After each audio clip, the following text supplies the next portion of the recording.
If you're thinking of solo travelling, then chances are, like I was the first time, you're a little bit nervous. And I want to help you feel a lot more comfortable, a lot more confident with your upcoming, possibly life-changing adventure. So I guarantee if you watch this video to the end, you're going to feel a lot more confident, a lot more ready, and a lot more organised for your trip. Hello, I'm Vicky and this is my top 10 solo travel safety hacks.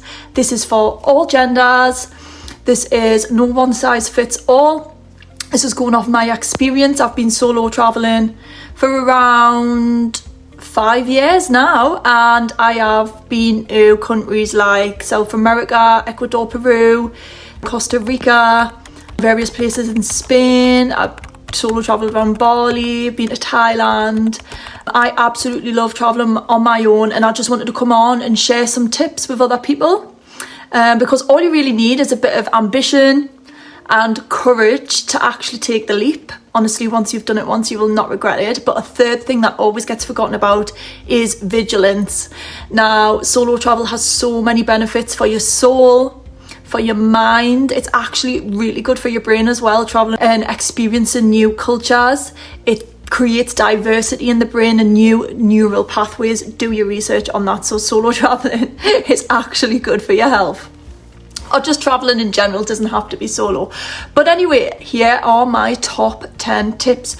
So my number one tip is probably telling you how to suck eggs here, but always pre-book your accommodation. Now, I know a lot of people are trying to save money and they think that if they leave it at the last minute, they can just book into hostels. Or sometimes you don't really want to have a huge plan in case things don't go to plan.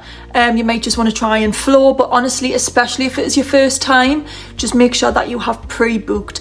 And the apps that I normally use are Airbnb and booking.com. I find you get the cheapest options available there. You can get from hotels to hostels to full-on villas to cabins in the woods to a room in somebody's house, and they all have different range of cost and different benefits depending on your circumstances. So for me, what I like to do is, depending on budget, I will kind of book somewhere private for a couple of days. That's a little bit more expensive, and then now and then I'll book into a room with somebody too. But just to have everything securely booked beforehand so that you're not left in the shit when you're there. Sometimes it's really hard to get in places last minute, and to be honest, the prices do go up last minute as well. What you could always do if you do get stuck, if you have forgot to book somewhere one night, for example, if it's Airbnb, I would message the person. If it's like £120 for the night, I might message them and say, look, I noticed you've got nobody in tonight. Is there any chance of a discount to come and stay just for one night? Sometimes they do honour that. Shy Bairns get no sweets. And yeah, so that moves on to tip number 2. When you are booking accommodation, make sure that you always check the reviews. It's so important to check the reviews. One thing with Airbnb, I have been conned on there years ago. I got like a message, I booked it, well, I messaged the person, I can't remember if I booked it first, but I got a message off the guy, the owner of the Airbnb, and they said, please email my wife, I'm on holiday at the moment, she's taking care of logistics, she'll send you over an invoice. I was totally naive, it was the first time using it. So I emailed them and they sent me an invoice, and with all the bank details on, I'd done the bank transfer, and yeah, it was a con. So whatever you do, don't do any transfers outside of Airbnb. You might want to sort of barter with them for a deal, but please don't be sending anything via bank. What I have done before is left cash. Sometimes they'll say, yeah, look, we can give you a lower charge if you just bring cash. Just please be vigilant and make sure that there is reviews that describe the person as well and their hosting. I always like to make sure that they have another Airbnb as well. If it's a new listing and there aren't many reviews, say there's only 2 reviews, those might be friends and family that have logged on and just created a review. They could have actually planned that and faked that, so be very mindful of that as well. You want your reviews, you want it to have been running for a good year. If they are brand new, click on their account and see what other properties they have, and if some of them other properties are longer than a year, 2 years old, read the reviews on them, and then it might just mean that they've invested in a new property, so I would go ahead with that. And for me, being a female, I always try, if I am booking a room in somebody's house to stay with other women.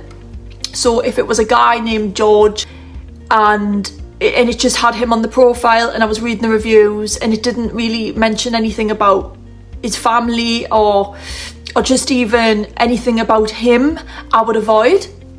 However, if somebody goes on and says like, oh, George was such a lovely host, he completely left us to it, and just reading if there are females reviewing that he was a kind person, and like this and that, then I would go with it. Just be very careful that if quite a new listing, it's a man that is hosting it in their room, just think about it. Would you be comfortable? Just make sure you're comfortable with who the owner of the property is, and especially if you are staying in their house. Also, obviously check to see if they've got pets and stuff like that in case you do have allergies and you're going in somebody's room. So yeah, number 3, if you are wanting to go and explore, I highly recommend that you book onto a tour. I like to use Get Your Guide. Even Airbnb has tours now as well. It's a nice way to meet other people. Just be wary that they often charge a bit more when you're solo, because it tends to be, say it was £35 for like a day tour, like a 6-hour tour of a city, it'll say from £35 per person. But then if you are actually on your own, what they'll say is, look, the minimum we will take is 2 people, which is £70. So if you want to come on your own, it's going to cost you £70. Fucking nightmare. There needs to be more like things out there to cater for solo travellers. It shouldn't be double the price. It's a pain in the arse. But sometimes that is the case, so just double check that as well. So when you're planning, you might sort of go, oh, that's £35, I'm going to book that, and have this budget aside for your tours. And then when it comes to it and you actually go on to book, it might end up costing double. So just be really mindful of that. Again, read the reviews. Read the reviews on the tours. This is the thing, like if I went to a city, say I went to Turkey or somewhere like that, you know, you're going to get cheaper deals when people barter with you in the street. But people will see that you're on your own, and I just think you're in a really vulnerable position if you are just going to basically try and cut costs and go with anybody in the street. Like, you know, stay vigilant for God's sake. At least when you go on an Airbnb review, it's all recorded. You get a booking number, you can send this on to friends and family to say this is who I'm touring with. It's a lot safer, and obviously reading the reviews will let you know if it was good for people or not, and you'll often see solo travellers reviews on there as well. So definitely do that. Number 4 is download a taxi app. So same again, you know, people might get a deal if you just jump in a taxi. To be honest, a lot of the taxi apps are actually cheaper. There's a lot of countries that you travel to now are like protesting against the use of Uber and taxi apps because it feels like it's taken from the local people. But then the local people's prices are higher, obviously to cover their cost of living, and they're getting less work as well, so they kind of have to go higher to compensate for the quantity of people that they're getting. It's a shame, it's shit, but to be fair, it's a safer way of travel. You can track where you're going, you can watch on the screen if you're going off track. A lot of these apps will even alert and say, are you okay, you've detoured. I've had that happen before. Uber's the big one. Uber's the one everyone's heard of, but not every country has Uber. So research before you go to the country what a good taxi service, online taxi app is. For example, when I went to Bali, there was one called Gojek, and I can't remember the other one because I didn't end up using the other one, and they are so much cheaper as well. A lot of them ones you can either pick a car or a scooter, and the scooter's even cheaper again if you're willing to do that. And depending if you've got luggage and stuff like that, you can even have these, even a lot of airports have them in as well. But if you've got the app, it's just a lot safer for you to see, and a lot of them have a driver record. You know, you can, every time you get in, you can send the details on to a friend or family member. So I highly recommend you download a taxi app. Number 5 for me, and a lot of people are going to really contest this, but I would say never go out drinking on an evening. So you've got to think about your reason for travelling. If you are going to party, then obviously you're not going to avoid that. If you want to go to Ibiza and party, then this does not apply to you. But for me, if you're away somewhere to see culture, and you know you kind of want to go around and see some beautiful scenery and some sacred sites and things like that, for me, I don't go out on a night time. So I'm quite an early riser anyway. I love to go to bed early and get up early. I like that peak of the morning when the birds are tweeting, the dawn stage, that's what it's called, isn't it? At dawn, when the sun's about to rise. I love watching the sunrise over a sunset. I'm just that type of person, so for me this is quite easy. And I just find, yes, have a drink with your meal, maybe have a couple of drinks, but if you are staying in a resort or a hotel, then have a couple there, but just be mindful. You know, all the other dangers apply with drinking, but when you are on your own in a foreign country, you are very vulnerable. You increase your vulnerability, I would say, by 100% when you've had a drink. If you've had too much to drink, 1 drink might be okay if you're drinking it with a meal. 2 drinks, I would say, but then anything beyond that. But to me, once you have that second drink, your mind is starting to change, and your decision making is starting to change, and that may force you to go on to get super friendly and start speaking to people and not have that vigilance that you would normally have sober. Honestly, it's the best way to stay safe. I'm not saying that you are, you know, totally immune from anything happening to you if you're sober. But like I say, it increases your chances, I would say, by a good 100% if you have a drink on an evening. And that again, right, so another big one here is, please just don't do dating sites. There is a huge risk of feeling lonely when you solo travel, there really is. Especially if you find that you're not going out on a night and you're not really meeting many people through the day. And you know, you're pre-booking all your tours. When you get there, there's not many people on them. You know, if you're not drinking and you're just not feeling like you're socially flowing with people, it can happen places. Some places, everywhere is super friendly, other places it's not, especially in rural areas. The good thing is you've got the internet now, okay? Most places have the internet. Talk to someone at home, go on social media. It does help you feel less lonely. Please don't go on a dating site because there will be predators on there, okay? You haven't gone on a solo travel to date. Yes, you might find the love of your life, but are you going to find them on a dating site? Probably not. I mean, listen, you might, but for me, do you really know who it is behind that screen? It's just something that I've never done, and I highly recommend it. So yeah, another one just to expand on the accommodation. This is number 7. Check the area of where you are staying. Now, what you might do is you might go on booking.com and put, for example, San Francisco, right? And then you find a nice hostel and you think, oh my God, that's so cheap. San Francisco, big city, lush. But what you might not realise is it's cheap because it is in a really rough area. Okay, and when you're solo, you don't want to be walking in rough areas, so just be mindful. If you're all looking at an Airbnb and it has an area on it, a lot of the time it'll have like a postcode or something to show the actual area, not just the city. Put that in, put it in ChatGPT, put it in Google, and just reviews of this area and do research on it. Is it safe to walk about through the day? You know, some places you'll find they'll say that it's perfectly fine through the day, but don't go out at night. Then fair enough, just don't go out at night, you know. Either eat in or eat really close by before it gets too late. So always research the area as well.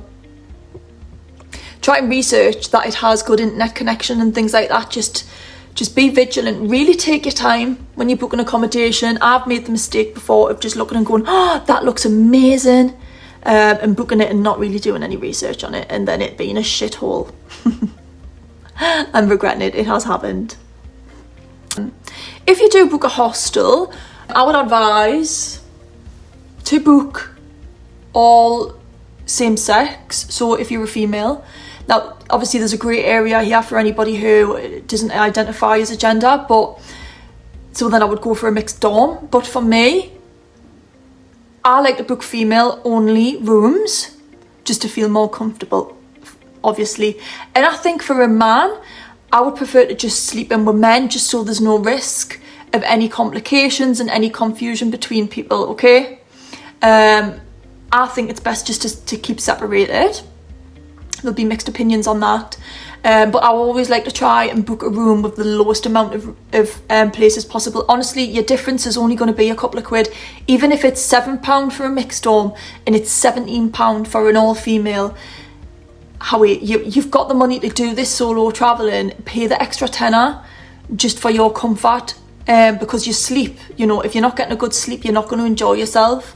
And a huge advice on sleeping in a hostel as well is to take an eye mask and earplugs, and obviously a lock. Most places you can buy a lock for your locker when you're there, but the game changer wearing earplugs, because people will be coming in and out through the night or getting off flights. Some of them will have been drinking, and chatting. There might be some friends in there chatting amongst themselves. Honestly, sleep is imperative for a really happy and healthy solo travel. So that's my advice on hostels. Reviews, game changer. Honestly, you've got to read the reviews. Keep some form of ID on you. I think that's most people do that anyway, but I would say, just in case you accidentally get into some sort of trouble or something happens in your room, or your Airbnb gets burgled, you know, the chances of it happening are very slim. But I would say if you've got if you've got a safe in your hotel or whatever, maybe leave your passport there and just take your photo ID out with you. It's just good to have ID on you. You know, that's a pretty wishy-washy tip, but I think it's obvious, but some people will forget. And this is a big one. So number 10, write out a full itinerary. Make sure that you have your plan written down. Don't just book everything and think you're going to keep it all in there. Obviously, there's different neurodivergencies among people, and some people just don't sort of like writing things down. Get someone to help you with it then. And I like to have various ways of doing it. So I'll have it all written in my notes, and I try and print it out as well. What I'm even doing this time when I'm going to America is I'm actually doing it as if a travel agent has done it, and I'm putting little pictures on and everything and having this itinerary. You know, you don't have to have something planned in every day, but like I say, make sure you've got your accommodation, or at least the area you know you're going to stay. And I just like to put like how I'm getting to and from everywhere, estimated time, stuff like that. It's just going to help everything run so much smoother. Yes, you might hit a roadblock. Yes, you might hit problems. You know, this is always going to happen, but at least if you've got this all written down, and say something happens, you've hired a car, you break down, you're going to have to stay in a motel the night, you've got the number and everything there, and you can see where you're going to next. You can do diversions. It's going to really help if you've got everything written down, write it by hand, get it printed off. Just make sure that you've got an itinerary, and then this is within number 10. Send it to somebody that you know, so that they know, and have somebody at home doing checks on you. Now, for me, I'm someone who I've got nobody who I speak to every single day. Most people either speak to their mum, their partner, or the dad, or family member, a sister, or a best friend, and they kind of, you know, they speak every day or every other day at least, you know, and a couple of days goes by, if you haven't heard, then that person will be alarmed. Not everybody has that. Send it to a friend and just ask them, listen, if you haven't heard from me, like in a couple of days, because what I do also like to do is post on Instagram, and just, you know, at least one post every day, and I'll say to my friend, if you haven't seen a post for us for 2 days, get in touch, you know, and there's my itinerary, this is where I should be on that day. And if you can't get in touch with me, they can then ring the hotel, or they can ring the travel company who you've booked your tour through or your excursion through. So just have somebody at home who you can depend on and rely on to do that for you. If you haven't got anyone, I'm pretty sure you've got a job. Send it to somebody, then send it to everyone you know, and just say, listen, this is my itinerary. You know, if you haven't heard from us within a week, and we're meant to be away for 6 weeks, will you please just check in on us? Just ask. You've got to ask people. And that way you can you're going to feel a lot more supported, have a lot more confidence in what you're doing. And yeah, don't go all hermit on completely everyone. Make sure that you keep in touch with people as well. Remember that you've got that responsibility to make sure that people know you're okay. And just understand that, yeah, something could go wrong at any minute. Make sure you've got backup money. Make sure, I would say, that you've got at least £1,000 sitting there back up in case something goes wrong with your flights and you have to rebook flights, or you have to book new accommodation, or just anything like that. I have made this mistake before where I went without a penny back up, well, a couple of £100 in it. yeah, this was during COVID times. I wasn't allowed on the flight. I had to pay for new flights. I ended up having to lend money. It was so embarrassing. I was in hospital one night. So just make sure you're insured. All of the normal stuff, you know, insurance, and making sure you've got your passport and things like that. There's all sorts of things like that. So yeah, they're my top 10 tips. Obviously, I am not a complete professional solo traveller. I've been about and I'm learning every single time, and I'm doing something a little bit different every time to make it more comfortable, to make it safer, to make it feel more in the flow. It's about not having too much control. It's having this framework but having freedom within the framework. If anybody watching this is a solo traveller and has any additional tips, please drop them in the comments for other people to read. This is about raising awareness and trying to make solo travel as safe as possible so that you can have fun without putting yourself in danger. Thank you.